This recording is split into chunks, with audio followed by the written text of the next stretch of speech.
Hello and welcome into another review. Now I'm going to review Esham's fourth studio album, Closed Casket, originally released in 1994. So after Kill the Fetus, he worked on the second Natus album, Blasphemy, which came out in 1994.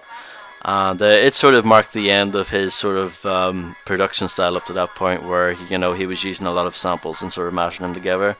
From then on, starting with the Maggot Brain Theory EP, which was his next release, he started experimenting more with sort of synthesizers and sort of he was able to create more of his unique sounds, as far as creating just weird sounding beats and sort of stuff that you didn't hear all the time.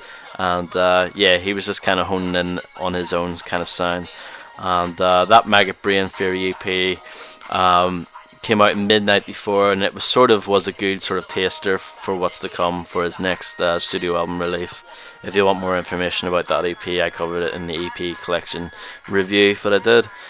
So yeah, in late '94 we got this album, Closed Casket. So yeah, I have like a weird mix between original Closed Casket and re-release. I'll explain that now. So when this originally came out in '94. It came out in Real Life Productions, which, as usual, which is Esham's label. But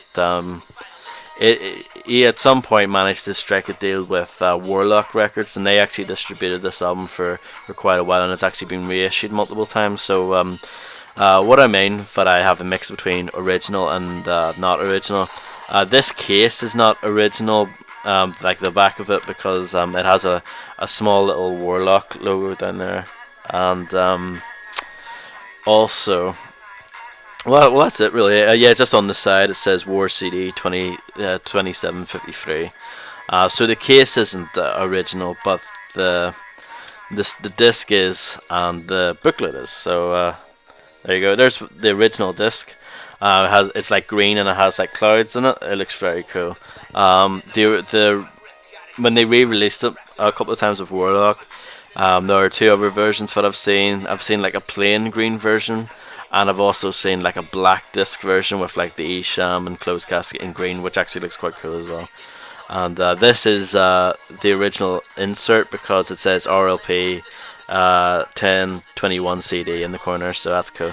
It just says acid rap bitcher, the real wicked shit, which is cool. And inside, you just get some advertisements for some of the previous stuff that he worked on, like the two Natus albums, Kill the Fetus and the Helter Skelter EP. And you can sort of see in the background there like a fly and some silkworms. That's a part of the Maggot Brain Theory artwork, so that's quite cool. And yeah, just basically saying the usual, all the songs were written, composed, produced by Esham and so forth. I'll quickly show you the remaster that just came out a couple of weeks ago. It has different artwork. It doesn't look as good because it's really dark and it's hard to see what's going on.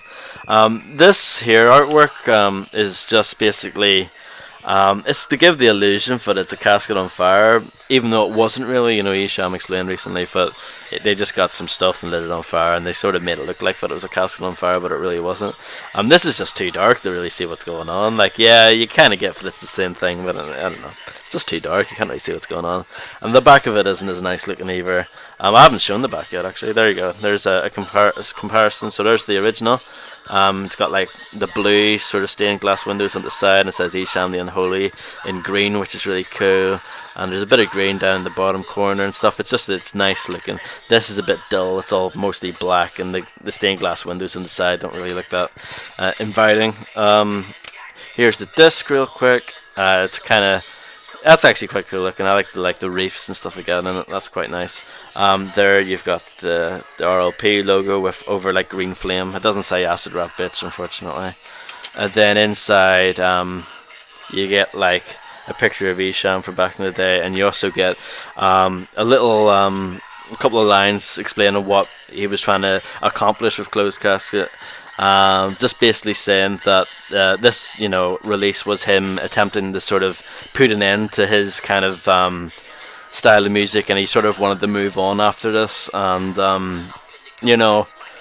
know a lot of people, myself included to a certain extent, Like I like his early stuff the best, you know. Even though I think he did do some good work after this album, there's no denying that, you know, the Judgment Day albums, Closed Casket, Kill the Fetus, like that's his best stuff. But what I will say, the album that came out after this, Day of Flowers, is a very good album as well. Um, so yeah, I'm just gonna talk about the album a little bit. I think Closed Casket's a fantastic album. I really do. I think it's his best work. It's not as dark as Kill the Fetus as far as like the way it sounds, or even yeah, just the overall sound of the album. Like Kill the Fetus had that really sort of oppressing kind of claustrophobic, you know, post-apocalyptic sound to it almost. You know, it was really sort of dark and sort of grimy throughout. This album isn't quite as dark, but it's still, you know, a dark album, and it's like a good mix between being dark but like just a really good hip hop album at the same time. Just really good songs. And Esham's pretty much at his peak here production wise. I love the beats on here, and his rapping is completely on point as well. He's completely spot on. So yeah, I think this is a brilliant album. I really recommend it. Getting the original version might be a bit hard to get, but you can get the re-release off Esham's website. So I'm just gonna go through the track listing. Hopefully quite quickly, but we'll see. Track 1, The Eulogy. That's just an intro track. It has like a nice, like a good sort of dark, sinister beat with like a comedy skit over it. It's like a mix between, you know, being quite dark and quite humorous at the same time, which works quite well. Track 2, The Wicked Shit Will Never Die. Yeah, he's just talking about, you know, his style of music and his sort of wickedness. You know, like it's never gonna die, and he's right. You know. All these years later, you know, like his early stuff is still considered the best, and you know, like his influence spread throughout, you know, hip hop and stuff like that. So yeah, he's pretty much spot on. The Wicked Shit really has not died, you know, and it probably will never die, you know. Track 3, My Homie Got Shot. That's a pretty vivid and powerful song. It's only 3 minutes long, but it's a really good sort of account of someone, you know, that Esham knows getting shot. I don't think it's based on a true story, but I think, you know, a lot of people, especially in America, can relate to stuff like that. So yeah, just a really good sort of good, you know, like a take on that sort of idea. Pretty strong track. That track 4, Mental Stress, which was the one that was just playing. I really love that song. I love the beat on that, and just that really catchy boom boom ba-da-ba-da, boom boom ba-da-ba-da. Basically, it sounds rubbish when I do it, but yeah, it's one of those ones, like, it's really catchy, but it's like messed up at the same time. And that song's just about him losing his mind and stuff like that. That actually has a music video, but it was never officially released until a couple of years ago when Esham put out that what's it called, Death of an Indie Label. It was in that for the first time, and it's actually a pretty cool music video. It has him like in prison and stuff like that, and it has the guys from Nodist in it as well. Yeah, it's actually a very good music video, but there's like, you can't get it in good quality because when Esham put out the Death of an Indie Label video, like, it was in pretty rubbish quality, and yeah, I can't find a good version of that video. I would love, like, for there to be like a really nice version of that video on the internet, but yeah, it's a really brilliant song, Mental Stress. It's one of my favourite Esham songs of all time, but without a shadow of a doubt. Track 5, Can't Take It With You. That song is just basically about you know, don't get too wrapped up in personal possessions and that sort of thing, because you can't take that stuff with you when you're dead. Basically what that song's about. Track 6, Brainwashed. Pretty solid song. I like every single song on this album, but there are like some songs that they're not up to the standard of the rest of the album, if that makes sense. And I think Brainwashed is one of them. It's not a bad song at all, but it's just not quite there for me. Same thing for track 7, Drive You to Suicide. I like that song. I like kind of it's one of those just kind of weird, kind of dark, sinister songs. You know, the rapping from Esham's quite different on that track. He's more kind of subdued, and I don't know, it's just one of those good creepy songs. But yeah, again, it's not quite up to the rest of the album. Track 8, Chatty Ass. That it features TNT and Mastermind from Nadas, so it's basically like a Nadas track.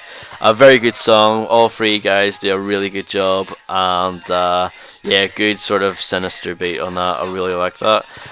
Track 9, Slug from a 45, brilliant song. I really love the sort of white zombie sample that he used. Just really, really cool. That's used to great effect, and yeah, it's just a really good aggressive song. Track 10, Was It Something I Said, is the song playing now. Very short song, it's only about 49 seconds long.